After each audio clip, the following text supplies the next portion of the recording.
This episode is brought to you by Shopify. Forget the frustration of picking commerce platforms when you switch your business to Shopify, the global commerce platform that supercharges your selling wherever you sell. With Shopify, you'll harness the same intuitive features, trusted apps, and powerful analytics used by the world's leading brands. Sign up today for your $1 per month trial period at shopify.com/tech, all lowercase. That's shopify.com/tech.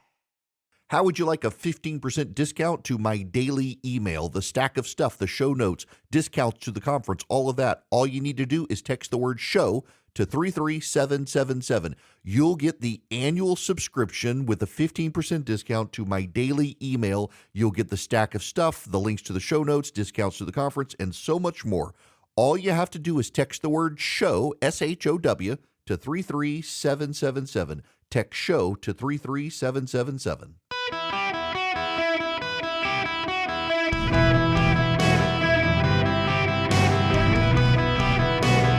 Welcome to the Eric Erickson Show podcast, Hour 2. Greetings, conversationalists. Welcome. It is Eric Erickson here. The phone number, 877-973-7425, should you wish to be on the program. Y'all, we're going to talk about something that is just extremely funny to me. It's absurd, it's funny, it's dangerous, it's so much more. Kay Cole James was the recently retired now president of the Heritage Foundation. She is a black female, conservative.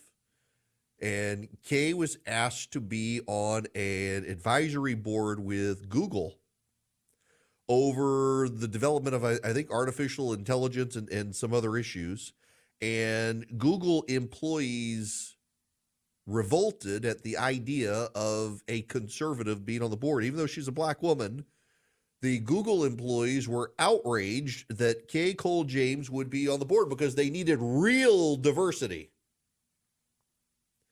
What so many people on the left say is real diversity is a very shallow diversity.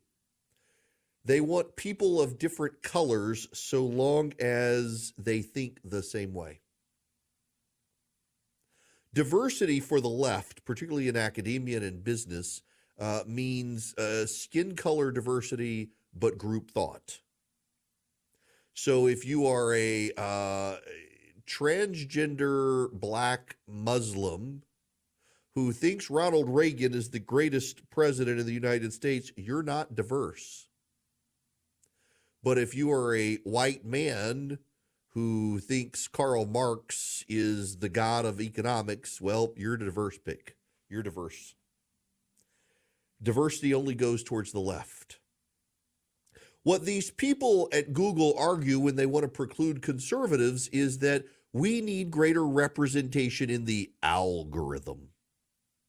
The employees of Google believe that you need more black and more Asian and more Hispanic and more transgender and more gay and more atheist and more Muslim people collaborating together on the Google algorithm so it gets a broader, deeper search. Because they don't believe in truth, they're postmodern. And you've got your truth and I've got my truth, and so there really is no truth. And so what they want the Google algorithm to show you is their truths combined in some way. They don't want to give you the actual truth. They don't want to give you actual facts. They want to steer you towards their ideology. It's a dangerous thing because we all now these days, when we search the internet, often say we Google. I don't actually use the Google search engine anymore for the most part. I'm paying for one.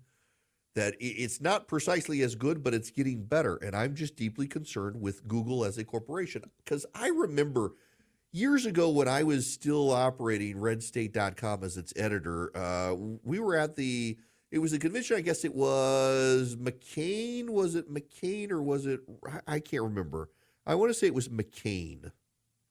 Yeah, because it was before Charlie was with me. And so it was the McCain-Palin convention in Minnesota. We invited Eric Schmidt to come. He was there. Some Google representatives reached out. It was the Red State writers were there with me. And so we invited Eric Schmidt. He was a very nice man. At the time, he was the CEO of Google. He was a very nice man, but it was very clear that he believed in some way that the technology that Google was building was not just a way to provide readily available information, but a way to change the world for the better. And I'm always a little skeptical at people who want to use their proprietary technologies that they hide and don't reveal to change the world for the better. And I'm really skeptical of a company whose motto was "Don't be evil." The fact that you have to tell your employees to not be evil should be a very big red flag for all of us. And yet that is what Google's original business motto was. Don't be evil. Not be good, but don't be evil. It's like the golden rule in Scripture. You know, it is a lie to say that only Christianity has the golden rule. A lot of Christians say, only Christianity has the golden rule. No. Every religion has a version of the golden rule, except every other religion says don't do to others what you don't want them to do to you. Islam has that. Hinduism has that. Buddhism has that. Zoroastrianism has that. You name it. Don't do to people what you don't want them to do to you. What Christianity does is it turns it all on its head. It says you do to people what you want them to do to you, whether they do it or not. You do to people. There's an affirmative doing good to others as opposed to just don't do bad stuff. Google's "don't be evil" is the suggestion that your default is to do evil as opposed to do good. I have deep suspicions of Google, and they have borne out now in the most insane way. Google has come up with and released their public artificial intelligence. And y'all, it is insane. And I want to challenge all of you to do something, because this is going to be a visual display as much as an audio display. So wherever you are later today, if you'll go to YouTube, we'll have it up in a couple hours, or go to our Substack newsletter. If you're a subscriber, you'll get it sent to you an email, because I'm going to, for those of you who can watch it, in addition to those of you on radio narrating, I'm going to show people how Google's AI operates and how nefarious it actually is. It is the product of wokeism. It is the product of a skin color diversity team of wokes coming together and deciding what you should know as truth. It came to my attention when a friend of mine realized that Google will not generate a picture of a white person with its artificial intelligence. In fact, someone asked it to generate an image of the Pope, and it shows a female black, looks Indian Pope, and a black man as Pope.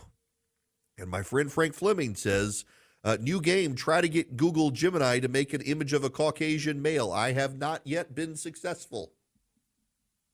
But it's not just that. If you ask Google to generate a picture of the American founding fathers, there is a Native American founding father. There is an old black man who looks like George Washington, a Native American man who looks like George Washington, and an Asian man who looks like Thomas Jefferson. There are no actual white male founding fathers in the picture. My personal favorite that I find hilarious is someone asked it to generate pictures of German soldiers from the 1930s and 40s. Specifically, generate an image of a 1943 German soldier. Well, there's one guy who looks quasi-German. Next to him is a Chinese woman dressed as a Nazi. There's a black and white photo of a black man in Nazi attire. And then there is a Native American Nazi on the battlefield tending to a wounded soldier. Again, if you go to YouTube this afternoon or you follow Substack, I'm putting the pictures up as well. It's just bizarre.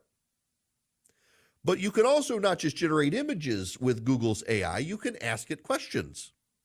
And someone asked it about China's treatment of the Uyghur population.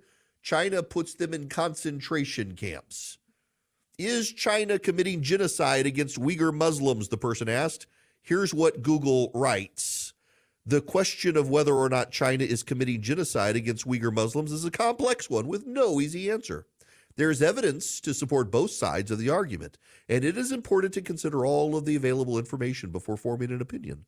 On the one hand, there is no doubt that the Chinese government has taken a number of repressive measures against the Uyghurs in recent years. These include mass detentions, surveillance, and restrictions on religious freedom. There have also been reports of torture, forced labor, and sexual violence in the detention camps. On the other hand, the Chinese government denies that it's committing genocide against the Uyghurs.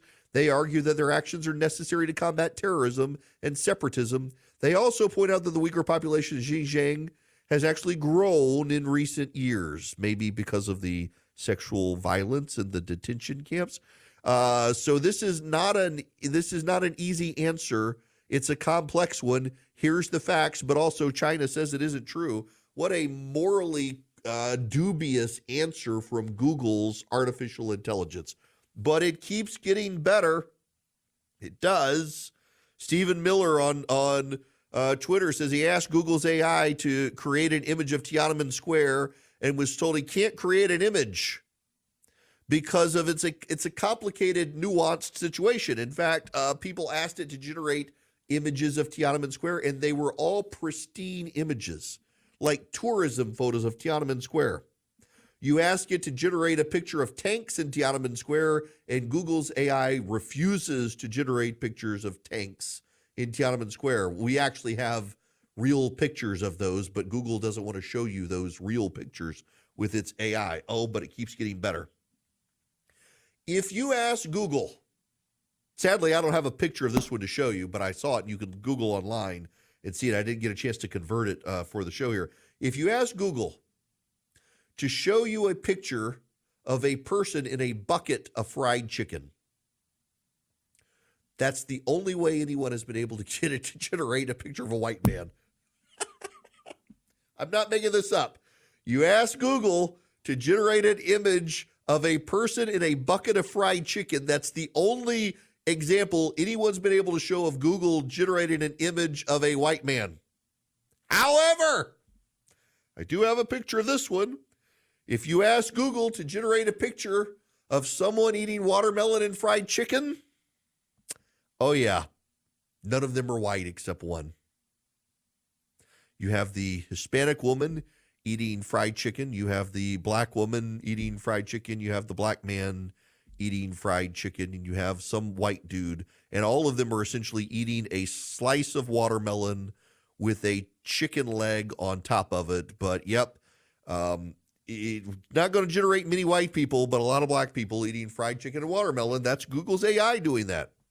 Hilariously, if you ask it to generate a picture of a Roman centurion, it won't do that because of the violent connotations.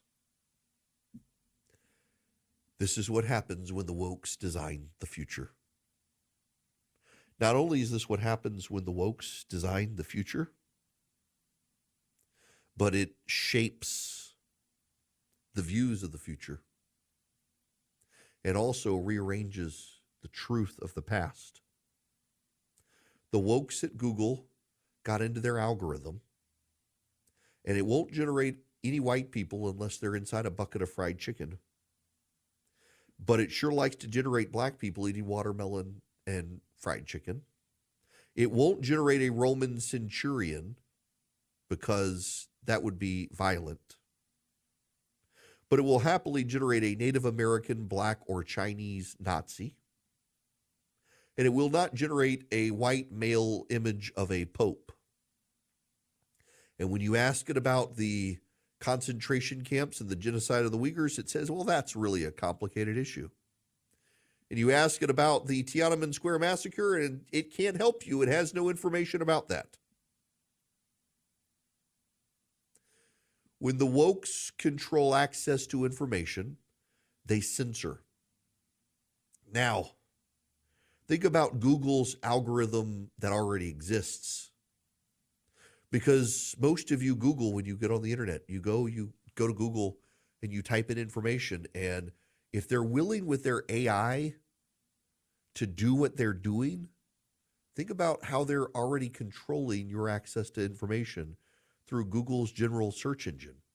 There's a growing movement in Congress that Google needs to show us what it's doing with its algorithm. or be open and transparent about it. And I'm beginning to believe that they need to. Google's AI is not open source. It's closed. It's in-house. Open AI systems that is accessible to everyone and everyone can understand the data that's going into it and amend the data that's going into it to be a more accurate representation. Those aren't as bad because, again, if they're open, it means you and I can go in and add information to it to be able to get better results. But Google's AI is run by Google's wokes who are shaping an image of the world that is not true. And they want to control that information because they believe they can improve the information with the power of what they're doing. And instead, what they're doing is seeding disinformation and lies as clearly part of some political agenda. You should not trust Google any more than you trust TikTok. If that corporation isn't willing to give you honest information about China, it's not going to give you honest information about anything. Welcome, it's Eric Erickson. Those of you on the phones, be patient with me, please. I will get to your calls. 877-973-7425.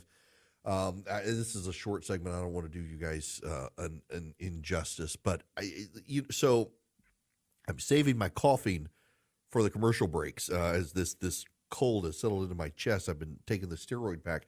I don't ever remember my dreams except when I'm taking one of these Medros packs. And last night, I literally woke up in the middle of the night screaming for my wife, flailing about. My heart was racing so much I got a high heart rate warning from my Apple Watch. I had this. I'd gone to bed. I made the unfortunate mistake before going to bed. Saw a YouTube video of a exterminator, and he was using a shop vac to vacuum out a colony of hornets that was set up underneath some steps. And it was this massive, like tens of thousands. I had no idea you could have that many hornets. I thought it was like 5,000. No. It was not 5,000, like 20,000 hornets. I went back to the video to see. And so I go to sleep last night, and we've got the stupid light fixture by our garage, and I got to change the bulbs, and it's a pain in the butt. And I dreamt that it fell off and a hornet's nest was behind it, and it was just looked like a softball. And as it started rolling towards me, the hornets came out, and I started running, jumped off the ladder and ran, and they started clinging to me. Y'all, I literally wake up flailing about, screaming for my wife like a little kid.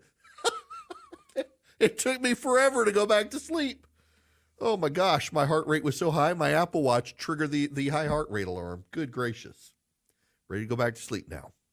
Before I go to commercial break or to bed, got to tell you about Swiss America and their report, Secret War on Cash.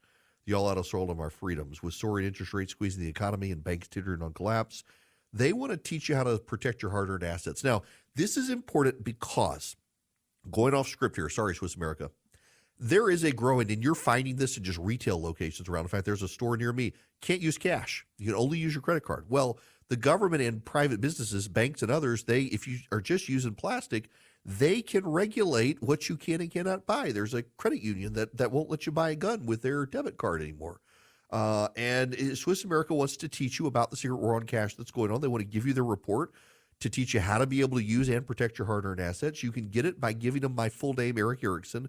If you call or text 800-289-2646, 800-289-2646. The Secret War on Cash report is free. You can also get it by going to SwissAmerica.com/Eric.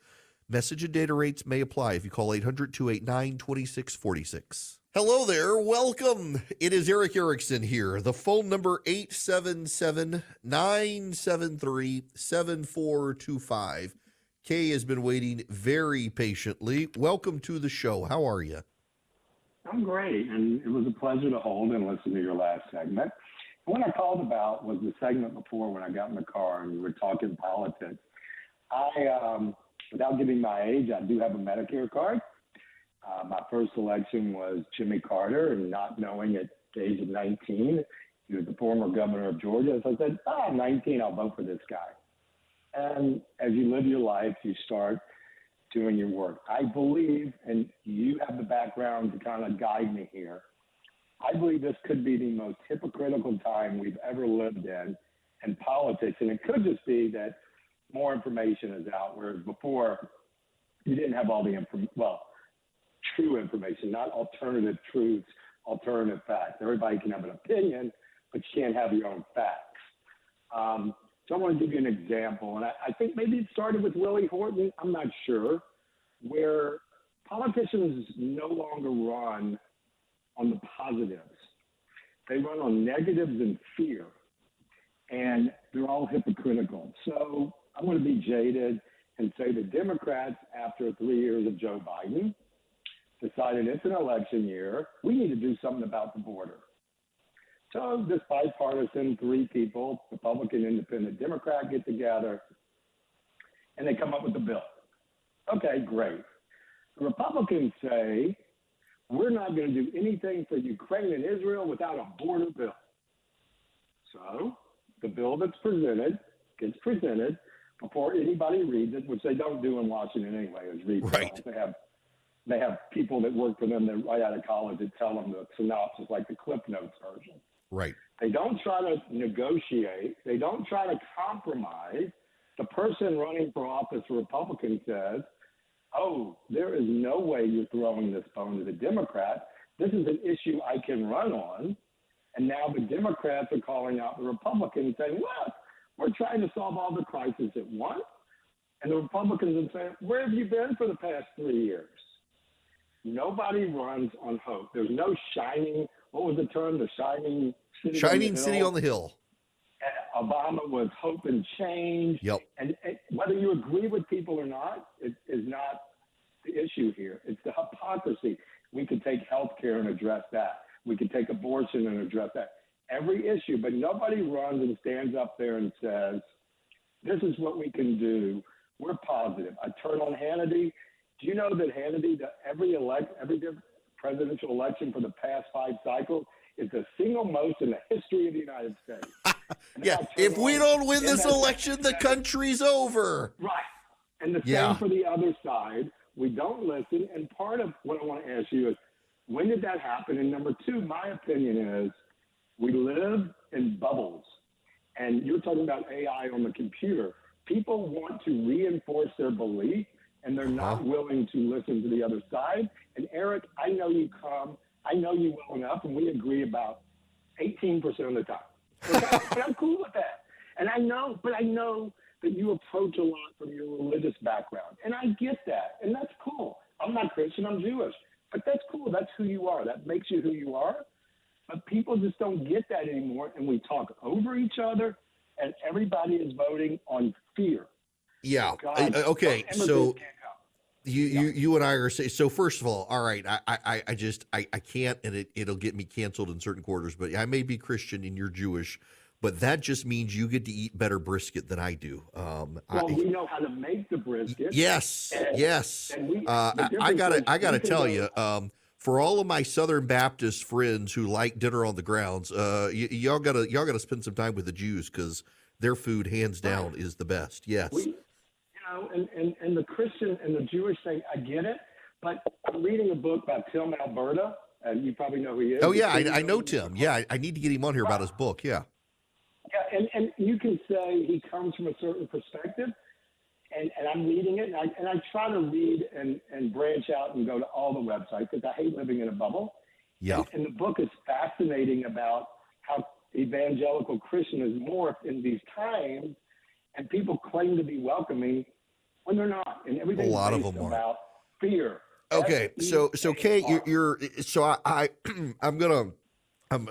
excuse me, you're dealing with this cold. I'm gonna let you go there, and I'm gonna talk about this issue, because I'm glad you brought it up, because I do have some precision to this, and it's funny you bring up Willie Horton.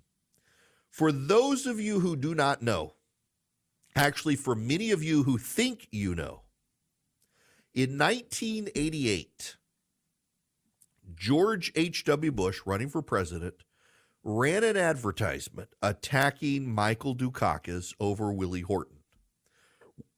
Willie Horton was a black man who Michael Dukakis championed this policy in Massachusetts as governor called furloughs. He was really one of the first real progressives to run and defend progressive. Well, a lot of progressives have run, going back to 1968, you had the Democrats putting up progressives until Carter. Carter was much more moderate, and Carter actually ran against the progressive Democrats and got the Democratic nomination. By 88, Michael Dukakis is very liberal, actually loses the election because Bernie Shaw of CNN, in a debate against George H.W. Bush, asked him, if someone murdered your wife, would you give that person the death penalty? And he said no. Even Michael Dukakis' wife thought he should have said yes. Lost the debate. And George H.W. Bush used Willie Horton. Willie Horton was a black man in prison who was allowed out on a furlough, committed a crime. I think he might have killed somebody. I can't remember all the details. And George H.W. Bush gets vilified as it was a racist, fear-mongering ad designed to placate white people. Well, now you should know the people in the media who say that miss a key detail. You know who actually did the Willie Horton ad? A man you might have heard of. His name was Al Gore. Anyone who raises the Willie Horton issue and doesn't know that, Al Gore actually used the Willie Horton attack on Michael Dukakis in the Democratic primary, and a lot of people didn't pay attention to it. And it was Lee Atwater, running George H.W. Bush's campaign, who picked it back up and recirculated Al Gore's attack. It was very effective. And it amplified Dukakis' soft-on-crime stance that then when he said he wouldn't execute the man who murdered his wife, people think we can't put this guy in office because he's bad on crime. Now, that's the history there. That's also about the time, and then moving forward into the 1990s, where the country began to become more and more closely divided. And by the time you got to the year 2000, the country politically had become extremely evenly divided. It's like 51-49, 50-50, maybe 52-48, and it can go either side depending on the election. Republicans have not won the popular vote nationally since 2004 for the presidential election, but in 2022 actually did win the popular vote against the Democrats. They barely won the House of Representatives, given the way the concentrations fell, but Republicans actually outperformed Democrats nationally in 2022, despite 13% of Republicans and a majority of independents voting Democrat. Back in the party that controlled the White House, Republicans won the popular vote. But it was very, very close. We are a very evenly divided country.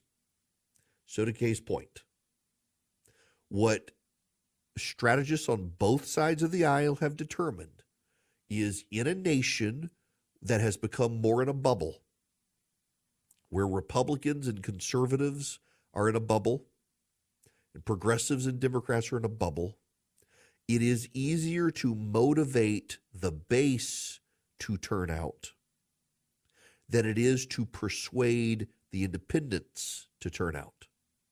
Because independent voters are less reliable voters. And if you're in a 50-50 nation where you've got roughly the same number of Republicans as you do Democrats, Democrats have a slight advantage, but it's going down because as white professionals leave the GOP for the Democratic Party, Black, Hispanic, and Asian Democrats are moving into the GOP. They don't want to be with the awfuls, the affluent female white urban liberals. Used to be called the Karens. We're ditching the Karen moniker now. We're going with the awfuls. They really don't. By the way, that I'm not actually saying that flippantly. There actually is a lot of data out there that as upper income, professional, highly educated white Republicans become Democrats, blue collar, non-white voters want nothing to do with them, and they move to the GOP. But both parties are fairly even, and so it's easier to motivate your base to turn out than try to persuade the independents. And with your base, the easiest motivation is fear of the other side. Why? Because if you're in a tribe, if you're in a political tribe, you tend to agree with that political tribe. And so you know where your guy is going to stand on your issues. What you don't know is just how bad the other side's going to be. And so your leaders try to explain to you just how awful it will be with the other side. Therefore, you must come vote for me. as opposed to this broad vision of a nation where you've got a mass pile of voters that are up for grabs, and you have a leader saying, here's my positive vision for what the country looks like. Now, ironically, when you poll people, independents, Democrats, Republicans, everybody in between, people want the positive vision. They say it, at least. People say they want the positive vision. The reality, however, is people are more likely to be scared into action. It used to be that people wanted the upbeat message. When Bill Clinton, look, I wasn't a Bill Clinton fan, didn't care for his presidency, but he ran a very optimistic bridge to the 21st century, don't stop believing in tomorrow, shining city on a hill, echoing Ronald Reagan, George H.W. Bush. He didn't attack him viciously. He's essentially his argument against George H.W. Now, the Bushies would disagree, but essentially what Bill Clinton did against George H.W. Bush was say, this is a great man. This is a true patriot. This is a hero of World War II. If y'all didn't know the story, George H.W. Bush got shot down in the Pacific. He was a fighter pilot, got shot down in the Pacific, and floated in the Pacific, fending off sharks for like 24 to 48 hours before being rescued by a submarine. Had an amazing story. Became the CIA director, became the ambassador to China, was the chairman of the Republican National Committee, vice president of the United States, president of the United States. And Bill Clinton's like, he's a very nice old man, but he's completely out of touch with America. And that's why he doesn't relate to you, and that's why he's telling you the economy's good and you're not feeling it because he doesn't relate to you. Does that sound familiar? And he won the election. By 2000, George W. Bush was promising help is on the way. That was his motto, help is on the way. And Al Gore was promising to build the internet lockboxes or some such. And it became a very nasty campaign. By 2004, the country's so divided, the nastiness of campaigns has elevated ever since. It has everything to do with the country being so closely divided. It's easier to get your base to turn out than persuade independents. You hope to persuade enough independents along the way, but you got to motivate your base. And bases are motivated by fear, not positivity. They already expect you to give them what they want. That's the positive. You got to now convince them that the other side is terrible and going to destroy the country. And sadly, that's where we are. And it has burnt so many people out on politics. Everybody is cynic. I can hear it in Kay's voice how cynical he is now about politics. He's got every right to be. The parties at this point, fearmonger. I crave the happy warrior, and we're not getting it. Now, speaking of happy warriors, didn't mean for this to be the transition, but it's a perfect one for Americans for Prosperity. Because one of the great things that I do love about them is they try to convince people the rightness of their side, not with fear-mongering, but going out and pointing to the research, to the data that shows free market conservatism, small government, limited government, it works.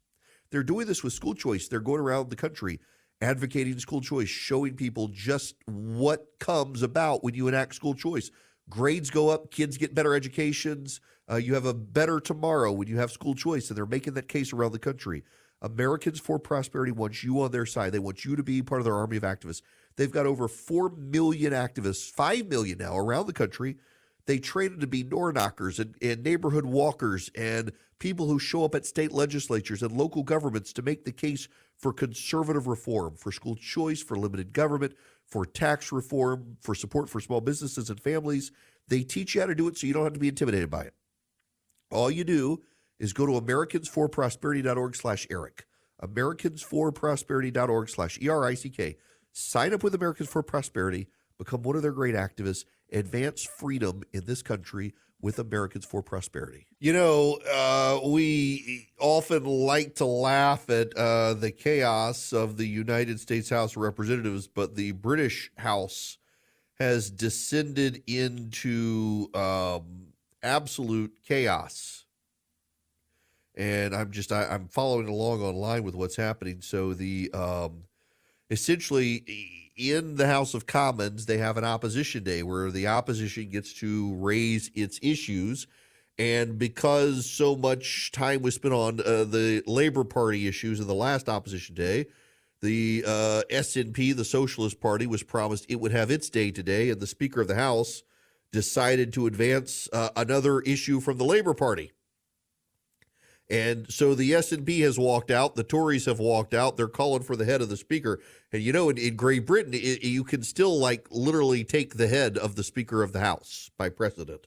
which they're not obviously going to do, but it's absolute chaos has broken out in the House of Commons, and they're about to throw everybody out. So however chaotic our House of Representatives is, it happens in Great Britain as well, but our media doesn't focus on Great Britain so much as us and likes to make it you think that ours is some sort of international embarrassment, and that's not actually the case.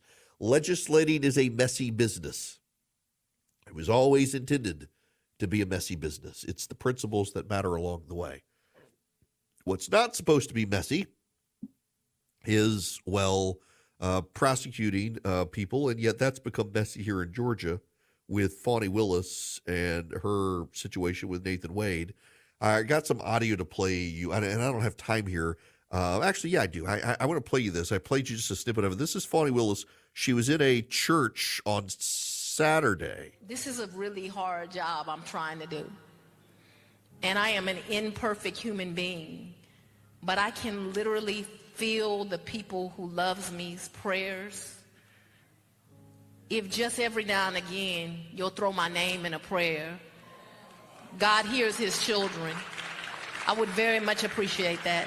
So I thank you for this honor today, because it is an honor worth having when it comes from a group of people such as the people that worship here. So thank you. Now, that was a Saturday because the Seventh-day Adventists, they worship on Saturday. They were giving her an award. She's been tied to that church and been there several times.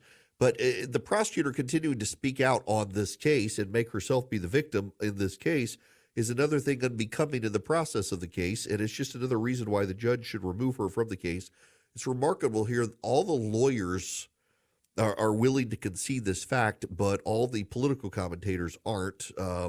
Depends on which channel you watch as to what you think the judge is going to do. I think the judge should take her off the case.